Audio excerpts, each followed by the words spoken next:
नमस्कार मित्रांनो, स्वागत आहे आपले YBD अकॅडमी YouTube चॅनलवरती. या व्हिडिओच्या माध्यमाने आज आपण जीएमसी सांगली मिरज पदभरती 2025 यासाठी ऑनलाईन अर्ज कसा भरायचा आहे याच्याबद्दल डिटेलमध्ये माहिती आजच्या या व्हिडिओच्या माध्यमाने आपण जाणून घेणार आहोत. तर त्यासाठी नक्कीच या व्हिडिओला पूर्ण बघा. तर बघा मित्रांनो, ऑनलाईन अर्ज भरण्यासाठी या वेबसाईटची लिंक व्हिडिओच्या डिस्क्रिप्शन बॉक्समध्ये उपलब्ध करून दिलेली आहे. ऑनलाईन अर्ज 17 तारखेपासून म्हणजे कालपासून सुरू झालेले आहे आणि शेवटची तारीख असणार आहे 7/10/2025 पर्यंत तुम्ही ऑनलाईन अर्ज सादर करू शकता. तर चला आता ऑनलाईन अर्ज कसा भरायचा याच्याबद्दल माहिती आपण जाणून घेत आहोत. त्या अगोदर अजून एक महत्त्वाची आणि छोटीशी माहिती देऊन घेतो. मित्रांनो, जर घर बसल्या हा अर्ज तुम्हाला भरून घ्यायचा असेल तर या नंबरवरती फक्त व्हॉट्सअपवरती तुम्हाला मेसेज करायचा आहे. जो 7057 चा नंबर आहे याच्यावरती व्हॉट्सअपवरती तुम्हाला मेसेज करायचा आहे. जीएमसी सांगली या पदभरतीचा अर्ज भरायचा आहे. त्यानंतर सर्व डॉक्युमेंट लिस्ट तुम्हाला पाठवली जाईल. ते डॉक्युमेंट तुम्हाला व्हॉट्सअपवरती पाठवायचे आहेत आणि त्यानंतर खूपच कमी किमतीमध्ये तुम्हाला घर बसल्या न चुकता ऑनलाईन अर्ज भरून दिला जाईल. या व्यतिरिक्त या पदभरतीसाठी अतिशय महत्त्वाच्या नोट्स देखील आपण उपलब्ध करून देतोय. याच्यासाठी हा नंबर असणार आहे 9139 चा. तर यामध्ये मराठी, इंग्रजी, गणित, बुद्धिमत्ता, चालू घडामोडी, IMP, GK, लेटेस्ट झालेल्या प्रश्नपत्रिका या सर्व तुम्हाला भेटणार आहे. मित्रांनो, सर्व IMP असणार आहे. IMP प्रश्नांसोबत भेटणार आहे. यांची सर्वांची एकत्रित किंमत ठेवलेली 149 रुपये. जर पाहिजे असेल तर याच नंबरवरती पेमेंट करायचं आणि याच नंबरवरती स्क्रीनशॉट पाठवायचा. त्यानंतर 5 ते 10 मिनिटांमध्ये सर्व विषयांच्या टॉपिकनुसार IMP प्रश्नांसोबत या नोट्स तुम्हाला PDF स्वरूपामध्ये व्हॉट्सअपवरती सेंड केल्या जातील. फक्त 149 रुपये मध्ये सर्वांची एकत्रित किंमत ठेवलेली 149 मध्ये 4 ते 5 विषयांचे नोट्स तुम्हाला उपलब्ध करून दिले जातील. तर चला आता अर्ज भरायला आपण सुरुवात करत आहोत. अर्ज भरण्यासाठी या वेबसाईटला ओपन करून इथं न्यू रजिस्ट्रेशनचा ऑप्शन आहे, यावरती आपल्याला क्लिक करायचं आहे. तर बघा, अशा प्रकारचं पेज आपल्याकडे इथं ओपन होऊन येईल. इथे काही महत्त्वाच्या सूचना दिलेल्या आहेत त्या बघण्यासाठी इथं क्लिक हिअरचं ऑप्शन आहे, यावरती क्लिक करायचं. हे PDF ओपन होऊन येईल. इथे आपल्याला पात्रताविषयी जाहिरातीबद्दल महत्त्वाची माहिती दिलेली आहे. तर ती व्यवस्थित तुम्हाला वाचून घ्यायची, त्यानंतरच अर्ज भरायला इथे सुरुवात करायची आहे. ठीक आहे, अशा प्रकारच्या महत्त्वाच्या सूचना दिलेल्या आहेत, ते व्यवस्थित वाचा. त्यानंतर बघा, आता अर्ज भरायला आपण सुरुवात करत आहोत. इथे उमेदवाराचे स्वतःचं पहिलं नाव टाकायचं, तेच नाव पुन्हा टाकायचंय. त्यानंतर मधलं नाव टाकायचं, यामध्ये वडिलांचं किंवा पतीचं नाव जे पण मधलं नाव असेल ते टाकायचंय. त्यानंतर तेच नाव तुम्हाला पुन्हा कन्फर्म करायचंय. त्यानंतर आडनाव टाकायचंय आणि तेच आडनाव तुम्हाला पुन्हा टाईप करायचंय, कन्फर्म करायचं आहे. त्यानंतर संपूर्ण तुमचं पूर्ण नाव इथे येऊन जाईल. त्यानंतर इथे आपल्याला स्वतःचा मोबाईल नंबर द्यायचा आहे. तोच मोबाईल नंबर तुम्हाला पुन्हा टाकायचा आहे. त्यानंतर ईमेल आयडीचं तुम्हाला फक्त युजर नेम इथे द्यायचंय. ऑलरेडी दिलेलं असतं. डोमेन नेम मध्ये gmail.com तुम्हाला इथे सिलेक्ट करायचंय.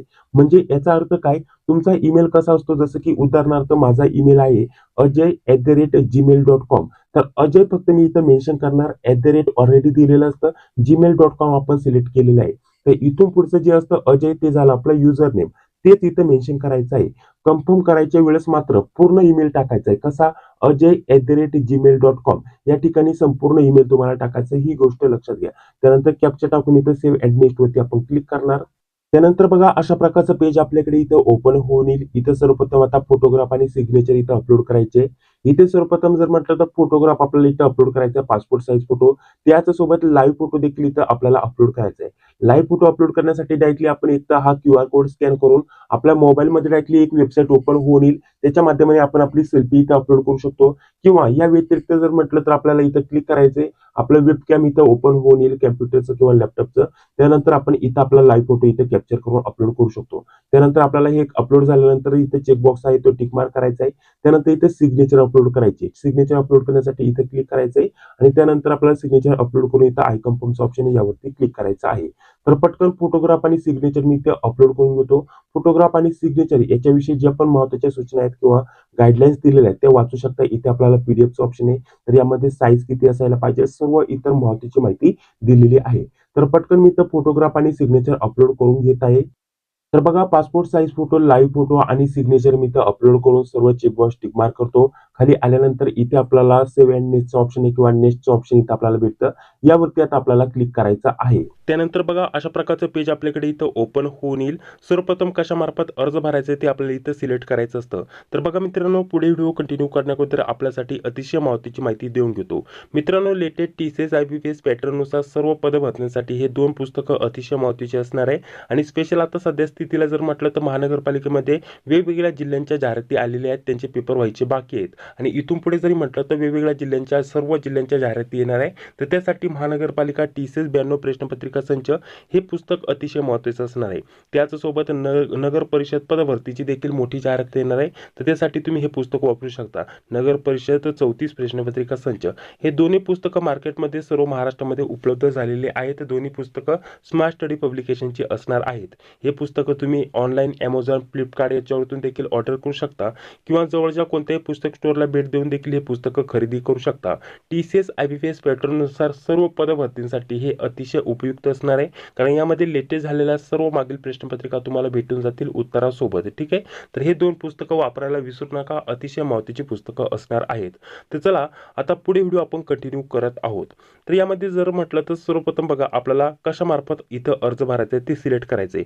पहिले जर म्हटलं तर बघा इथं आपल्याला काय दिलेलं आहे मित्रांनो, महाविद्यालय मिरज. ठीक आहे, आता शासकीय महाविद्यालय मिरज आणि खाली जर म्हटलं तर महाविद्यालय व रुग्णालय दिले, म्हणजे हे दोन्ही एकत्रित पद आहे आणि पहिलं जे आहे याच्यामध्ये सेपरेट पद आहेत. हे जे आपल्याला वेगवेगळे 4 ऑप्शन दिसत आहे, तर या चारही याच्यामध्ये वेगवेगळी पद आपल्याला बघण्यासाठी भेटतात. जसं की इथं खाली सांगलीचं आहे, वरती मिरजचं पद आहेत. आता याच्यामध्ये महाविद्यालय आणि महाविद्यालय व रुग्णालय अशा प्रकारचे 2 विभाग असतात.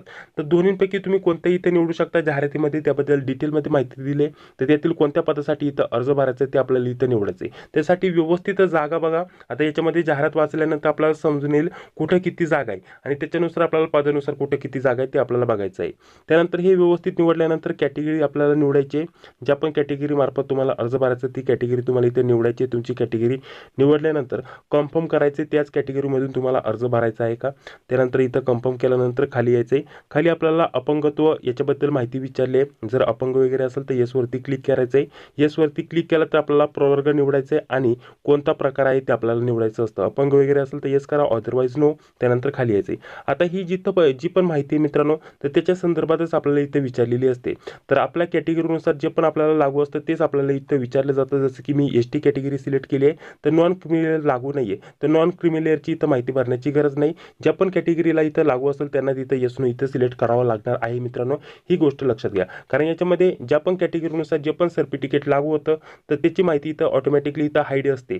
जर आपल्यासाठी सिलेक्ट करण्यासाठी आलं तर जसं की इथं जातीचा दाखला आहे, तर तो जातीचा दाखला इथं द्यावाच लागणार आहे. त्यासाठी हे येस आपण करू शकतो. बाकीचे ऑप्शन जर म्हटलं तर खाली बघा जात वैधता प्रमाणपत्र, म्हणजेच तुमची जात पडताळणी झाली आहे का विचारले तर येसवरती क्लिक करू शकतो. ठीक आहे, आता ST कॅटेगरीला हे 2 लागू होतं आणि बाकीचं म्हटलं तर EWS निघत नाही, तर EWS ऑटोमॅटिकली ते ऑप्शन इथं हाईड झालेले आहेत किंवा तिथं क्लिक जरी केलं तिथं क्लिक होत नाही. तर कॅटेगरीनुसार आणि आरक्षणानुसार ही माहिती आपल्याला इथं दिलेली असते. तुमच्या कॅटेगरीनुसार जे पण ऑप्शन एनेबल असतील ते येस नो तुम्ही तिथं सिलेक्ट करू शकता. पुढे माजी सैनिकाबद्दल माहिती विचारली, येस नो तुम्ही इथं सिलेक्ट करणार. ठीक आहे, त्यानंतर व्यवस्थित बघा त्याच्या संदर्भात इथं माहिती विचारली. ठीक आहे, याच्यामध्ये बघा माजी सैनिकासंदर्भातच. त्याच्यानंतर महिला आरक्षणाबद्दल इथं माहिती विचारली. त्यानंतर आपल्याला व्यवस्थित माहिती बघायची, महिला आरक्षण येस नो, त्याच्या अंतर्गत अर्ज भरायचा आहे का, महिला असेल तर येस करू शकता, अदरवाईज नो. त्यानंतर पुढे यायचं आहे. पुढे आल्यानंतर खेळाडू बघा, तुम्ही खेळाडू आहात का विचारले. त्यानंतर पुढे जर म्हटलं तर आपल्याला प्रकल्पग्रस्त, भूकंपग्रस्त याच्याबद्दल माहिती विचारली, त्याचं प्रमाणपत्र आपल्याकडे असणं गरजेचं असणार आहे.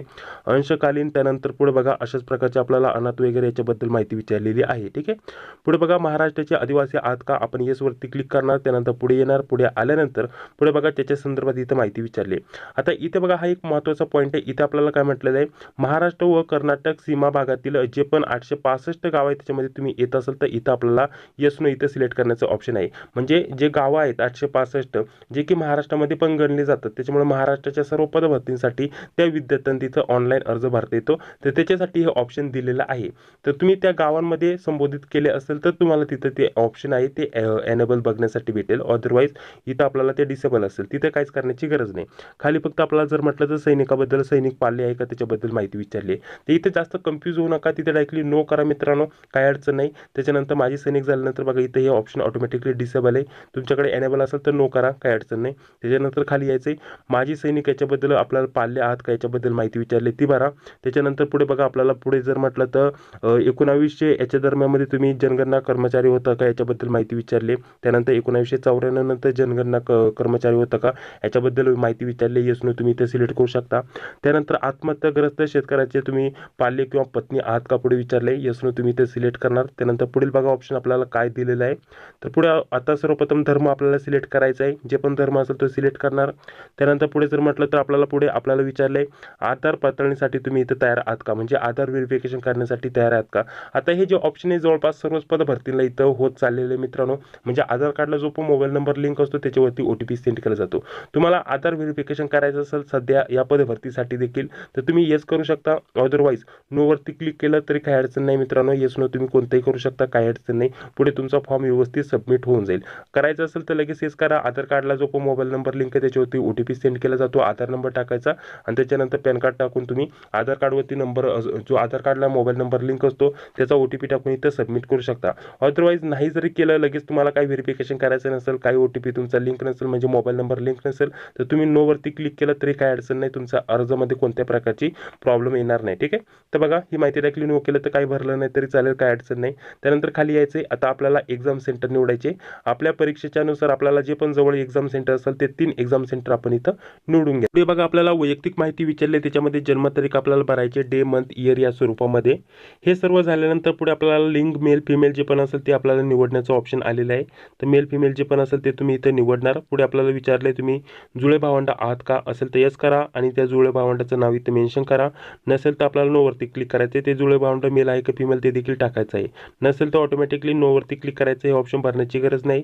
पुढे आपल्याला मॅरिटल स्टेटस टाकायचं आहे, मॅरिड अनमॅरिड. मॅरिड केलं तर इथं पती किंवा पत्नीचं नाव टाकायचं आहे. अनमॅरिड केलं तर हे ऑप्शन हाईड होऊन जाईल. इथं वडिलांचं नाव टाकायचं आहे फक्त, इथं आईचं नाव टाकायचं आहे. ठीक आहे.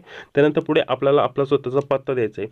इथे आधार कार्डची जसा पत्ता असतो आधार कार्डवरचा पत्ता संपूर्ण पत्ता तुम्हाला टाकायचा आहे. त्यानंतर इथे तालुक्याचं नाव आणि पुढे जर म्हटलं तर आपण आपल्या गावाचं नाव देऊ शकतो. त्यानंतर पुढे आपल्याला आपल्या जिल्ह्याचं नाव द्यायचं आहे आणि इथं आपल्याला आपलं राज्य सिलेक्ट करायचं आहे. त्याच्यानंतर पुढे आपल्याला पिनकोड टाकायचा आहे आणि हाच ॲड्रेस आपला कायमस्वरूपीचा ॲड्रेस असेल तर आपल्याला चेकबॉक्स टिक करायचं असतं. वरती कायमस्वरूपीचा पत्ता म्हणजे आपण सध्याचा राहण्याचा पत्ता देतो आणि खाली कायमस्वरूपीचा पत्ता टाकायचा असतो. दोन्ही एकच असेल तर इथे चेकबॉक्सवरती टिक मार्क करायचा. वरती जो ॲड्रेस दिलेला असतो तोच खाली कॉपी पेस्ट होऊन जातो. त्यानंतर पुढे बघा आपल्याला बँकेची माहिती विचारलेली आहे. तर यामध्ये आपल्याला बँकेची माहिती भरायची आहे. आपल्या अकाउंट नंबरवरती जसं नाव असेल ते नाव तुम्हाला इथं मेन्शन करायचं आहे. आता ही माहिती याच्यासाठी मागवली जाते जसे की मागे आदिवासी विकास विभाग पदभरती झाली तर काय कारणास्तव ती पदभरती पूर्ण झाली तर आपलं पेमेंट पुन्हा रिटर्न द्यायचं असतं. असं काय झालं तर त्याच्यासाठी आपल्याला ही माहिती द्यायची असते. तर नाव टाकायचं, अकाउंट नंबर टाकायचा, पुन्हा अकाउंट नंबर टाकायचा, बँकेची शाखा कुठली आहे ते टाकायचं, सेव्हिंग अकाउंट नंबर की करंट ते आपल्याला टाकायचं, IFSC कोड टाकायचं. ही सर्व माहिती भरायची. टोटल पेमेंट आपल्याला दिसून येईल. त्यानंतर इथे व्हॅलिडेट युअर डिटेल्स ऑप्शन आहे खाली आपल्याला टाकायचं असतं. तर सांगितल्याप्रमाणे हे एवढं काय महत्त्वाचं नसतं मित्रांनो, परंतु काही कारणास्तव पदभरती रद्द झाली आणि पुन्हा आपल्याला पेमेंट न द्यावं लागो किंवा आपलं पेमेंट रिटर्न करण्यासाठी ही बँकेची माहिती आपल्याकडून घेतली जातं असा एक माझा अंदाज आहे. त्याच्यामुळे आपण व्यवस्थित कोणते अकाउंट इथे देऊ शकता, काही अडचण नाही मित्रांनो. ठीक आहे. तर त्याच्यासाठी ही बँकेची माहिती विचारली जात आहे. तर आता बघा ही सविस्तर व्यवस्थित माहिती भरल्यानंतर आता आपल्याला खाली व्हॅलिडेट युअर डिटेल्स ऑप्शन आहे यावरती क्लिक करायचं आहे. ही माहिती व्यवस्थित चेक करून घ्यायची आहे. हे झाल्यानंतर याच्यावरती क्लिक करून पुढे आपल्याला बघा सेव्ह अँड नेक्स्टचं ऑप्शन आहे यावरती क्लिक करायचं आहे. तर बघा आता सर्व माहिती टाकून सेव्ह अँड नेक्स्टवरती मी क्लिक करतोय. त्यानंतर अशा प्रकारचं पेज ओपन होऊन येईल. इथे शैक्षणिक पात्रता टाकायची आहे. आता जे पद निवडलं असतं त्याच्यासाठी जर म्हटलं तर मी आता शिपाईचं पद निवडलंय, सेवकचं पद निवडलं, याच्यासाठी फक्त 10वी पासच आहे. 10वीचीच फक्त माहिती इथं कंपल्सरी टाकणे. तुम्ही 12वीची टाकू शकता, ग्रॅज्युएशन, पोस्ट ग्रॅज्युएशन याची देखील माहिती तुम्ही टाकू शकता. झालं असेल तर काय अडचण नाही. ठीक आहे. तर बघा माहिती कशी टाकायची. सर्वप्रथम बोर्डाचं नाव टाकायचं. जसं की उदाहरणार्थ माझा पुणे बोर्ड होता तर 10वीचा पुणे बोर्ड मी टाकला. त्यानंतर इथं आपल्याला काहीच करण्याची गरज नाही. उत्तीर्ण झाल्याची दिनांक टाकायची. यामध्ये डे मंथ इयर या स्वरूपामध्ये सर्वप्रथम वर्ष आपल्याला सिलेक्ट करायचे, कोणत्या वर्षी आपण पासआउट झालो. त्यानंतर आपल्याला महिना सिलेक्ट करायचा आणि दिनांक. तर ही दिनांक संपूर्ण व्यवस्थित कोणाला समजत नाही कुठं असते तर 10वीचं जे बोर्ड सर्टिफिकेट असतं त्याच्यावरती तुम्हाला ही दिलेली असतं. 10वीचं गुणपत्रक नव्हे, 10वीचं बोर्ड सर्टिफिकेट. ठीक आहे. प्रमाणपत्र त्याच्यावरती 10वीची उत्तीर्ण दिनांक दिलेली असते. ठीक आहे. त्यानंतर पुढे बघा आपल्याला पर्सेंटेज किती होते ते पर्सेंटेज टाकायचे आणि त्यानंतर क्लास तुम्हाला इथे फर्स्ट सेकंड थर्ड जे पण असेल ते तुम्हाला सिलेक्ट करायचे आहे. झालं तर तुम्ही 12वीची टाकू शकता, ग्रॅज्युएशन टाकू शकता आणि इतर देखील माहिती टाकू शकता. नाही टाकली तरी काय अडचण नाही कारण त्यासाठी फक्त 10वी पास पाहिजे आहे. पुढे मराठी भाषा इथे काय विचारलंय येसवरती क्लिक करणार आणि खाली काय अनुभव असेल तर आपण इथं अनुभव ऍड करणार. आता अनुभव याच्यामध्ये ऍड करण्यासाठी जर म्हटलं तर कुठं काम केलेलं आहे, किती दिवस काम केलेलं आहे, कोणत्या पदावरती काम केलेलं आहे ही सर्व माहिती टाकायची असते. सध्या काम करत आहात का नाही असं येस नो इथं तुम्हाला सिलेक्ट करायचं आहे. कधीपासून तर कधीपर्यंत काम केलेलं आहे, तुमचं पदाचं नाव काय होतं, ठिकाण कोणतं होतं आणि समाप्तीचे कारण काय म्हणजे काम सोडण्याचं कारण काय ते टाकायचं. ठीक आहे. दुसरा अनुभव असेल तर तो देखील तुम्ही इथून ऍड करू शकता. अनुभव नसेल तर काहीच नाही टाकलं तरी काय अडचण नाही. हे पेज खाली सोडायचं, खाली यायचं. त्यानंतर आपल्याला मराठी कोणकोणत्या भाषा अवगत आहे ते आपल्याला टाकायचं असतं. मराठी लिहिता वाचता बोलता येते त्याच्यामुळे सर्व हे ऑप्शन एनेबल करायचं. हिंदी भाषा येत असेल तर आपल्याला हिंदी टाईप इथं करायची, लिहिता वाचता बोलता येते तर आपल्याला सर्व ऑप्शन इथे एनेबल करून द्यायचं आहे. त्यानंतर इंग्लिश भाषा देखील आपल्याला इथे येत असेल तर तुम्ही ती टाकू शकता, लिहिता वाचता बोलता येते. आणि त्यानंतर व्हॅलिडेट युअर डिटेल यावरती आपल्याला क्लिक करायचं आहे. ठीक आहे. त्यानंतर आपल्याला सेव्ह अँड नेक्स्ट वरती तुम्हाला क्लिक करायचं आहे. आता जवळपास संपूर्ण अर्ज आपला भरून झालेला आहे. ऍप्लिकेशन फॉर्म तुमच्याकडे इथं ओपन होऊन येईल. यामध्ये काही एडिट करायचं असेल तर आत्ताच एडिट करून घ्या, कारण एकदा इथून पुढे आपण सबमिट केलं की ही माहिती एडिट करू शकत नाही. आता सध्याला तुम्ही ही माहिती एडिट करू शकता. त्यामुळे व्यवस्थित चेक करा ही माहिती आपण जी भरली ती बरोबर आहे की चूक आहे. बरोबर असेल तर आपण डायरेक्टली सबमिट करू शकता, पेमेंट करून ऍप्लिकेशनची प्रिंट घेऊ शकता. तर चला आता थोडंसं खाली घेतो. डायरेक्टली खाली आल्यानंतर इथं काही डिस्क्लेरेशन दिलेले, सूचना दिल्या त्या वाचून घ्यायच्या, चेकबॉक्स टिक मार्क करायचा आणि त्यानंतर इथं कंप्लीट रजिस्ट्रेशन किंवा इथं आपल्याला लास्टचं जे ऑप्शन आहे त्यावरती क्लिक करायचंय. त्या अगोदर अर्ज व्यवस्थित भरलाय ते कन्फर्म करा. त्यानंतरच इथं कंप्लीट रजिस्ट्रेशनचं ऑप्शन आहे यावरती क्लिक करा. तर बघा याच्यावरती क्लिक केल्यानंतर अशा प्रकारचं येऊन जाईल. इथे आपल्याला थंब इम्प्रेशन म्हणजेच अंगठ्याचा ठसा अपलोड करायचा आहे आणि त्याचसोबत हँड रायटन डिस्क्लेरेशन तुम्हाला अपलोड करायचं आहे. अंगठ्याचा ठसा आपण कुठूनही इथं अंगठ्याचा ठसा घेऊ शकतो. कोऱ्या कागदावरती त्याचा फोटो काढायचा आणि अपलोड करायचा आहे. आणि हँड रायटन डिस्क्लेरेशन ते तुम्हाला कुठून भेटेल हे देखील मी तुम्हाला सांगून घेतो. ठीक आहे. तर बघा हे दोन डॉक्युमेंट इथं तुम्हाला अपलोड करायचे जे की तुम्ही लगेच तयार करू शकता. अंगठ्याचा ठसा अपलोड करायचा आणि हँड रायटन डिस्क्लेरेशन. तर हँड रायटन डिस्क्लेरेशन मिळवण्यासाठी आपलं हे जे पहिलं पेज आहे तेच ओपन करायचं. त्यानंतर इथं बघा आपल्याला इथं हाऊ टू अप्लायचं ऑप्शन आहे यावरती क्लिक करायचं. एक नवीन PDF आपल्याकडे ओपन होऊन येईल. इथं आपल्याला हँड रायटन डिस्क्लेरेशन दिलेलं आहे. थोडंसं खाली घेतो तर बघा इथं बोल्ड करत आहे किंवा इथं मी सिलेक्ट करतो. तर इथपर्यंत आपल्याला घ्यायचंय. तर हे जे मी सिलेक्ट केलेलं आहे हे आपल्याला काय करायचंय, फक्त एका कोऱ्या कागदावरती आपल्या स्वतःच्या हाताने स्वअक्षराने लिहायचं आहे. इथं आय टाकल्यानंतर फक्त आपल्याला पुढे स्वतःचं नाव टाकायचं आहे, तसंच हे वाक्य लिहायचं आणि त्याचा फोटो काढून आपल्याला अपलोड करायचा असतो. ठीक आहे. तर हे झालं आपलं हँड रायटन डिस्क्लेरेशन, ही गोष्ट लक्षात घ्या. तर चला याचा फोटो काढून आपल्याला अपलोड करायचा आहे. तर दोन्ही डॉक्युमेंट मी इथं अपलोड करून घेतो. अपलोड केल्यानंतर हा कॅप्चा इथं टाकून इथं आपल्याला सेव्ह अँड नेक्स्टचं ऑप्शन आहे यावरती क्लिक करायचं आहे. तर हे झाल्यानंतर बघा आता फक्त पेमेंट करायचं आहे. संपूर्ण ऍप्लिकेशन फॉर्म आपल्या इथं भरून झालेला आहे. पेमेंट करण्यासाठी इथं आपल्याला कॅप्चा दिसत आहे. कॅप्चा जसं तसं इथे टाकायचं आहे आणि त्यानंतर फक्त आपल्याला इथं सबमिट किंवा नेक्स्टचं ऑप्शन आहे यावरती क्लिक करायचं आहे. त्यानंतर विचारलं जाईल संपूर्ण आपण व्यवस्थित भरलाय का, ओकेवरती क्लिक करायचं. आपल्याला ऑनलाईन पेमेंटसाठी भरपूर ऑप्शन दिलेले आहेत. तर कोणत्याही मार्गाने तुम्ही ऑनलाईन पेमेंट करू शकता. डेबिट क्रेडिट कार्ड त्यासोबत QR कोड स्कॅन करून आपण पेमेंट करू शकता. नेट बँकिंगचं ऑप्शन आहे, वॅलेटचं ऑप्शन आहे, अशा प्रकारचे भरपूर ऑप्शन आहे. QR वरतूनच पेमेंट करायचं असेल तर मेक पेमेंटचं ऑप्शन आहे यावरती आपल्याला क्लिक करायचं आहे. त्यानंतर QR कोड आपल्याकडे ओपन होऊन येईल. ठीक आहे. तर बघा ह्या प्रकारे सर्व ऑप्शन आपल्याला दिलेले आहेत. तर कोणत्याही मार्गाने तुम्ही पेमेंट करू शकता, काही अडचण नाही. तर या स्वरूपामध्ये संपूर्ण स्टेप बाय स्टेप ऑनलाईन अर्ज कसा भरायचा याच्याबद्दल माहिती दिलेली आहे. पेमेंट झाल्यानंतर अर्जाची प्रिंट घेण्यासाठी याच पेजवरती तुम्हाला पुन्हा यायचं आहे. इथे आपल्याला लॉग इनचं ऑप्शन असतं बघा, लॉग इन वरती क्लिक करायचं. बघा या पेजवरती आल्यानंतर लॉग इनचं ऑप्शन आहे यावरती क्लिक करायचं. लॉग इन ID पासवर्ड टाकायचा, कॅप्चा टाकायचा, सबमिट करायचं. लॉग इन झाल्यानंतर ऍप्लिकेशनची प्रिंट घ्यायची. आता हे तेव्हाच येते मित्रांनो, बघा तुमचं रजिस्ट्रेशन झाल्यानंतर तुमचा युजर ID आणि पासवर्ड इथं जी लॉग इनची डिटेल टाकायची, युजर ID आणि पासवर्ड तो तुम्ही जेव्हा फॉर्म भरला तेव्हा तुमच्या मोबाईलवरती सेंड केलेला असतो मेसेजच्या माध्यमाने आणि जो पण ईमेल दिलेला असतो त्याच्यावरती देखील तुम्हाला सेंड केलेला असतो मेसेजच्या माध्यमाने. तर तिथे तुम्ही चेक करू शकता आणि तोच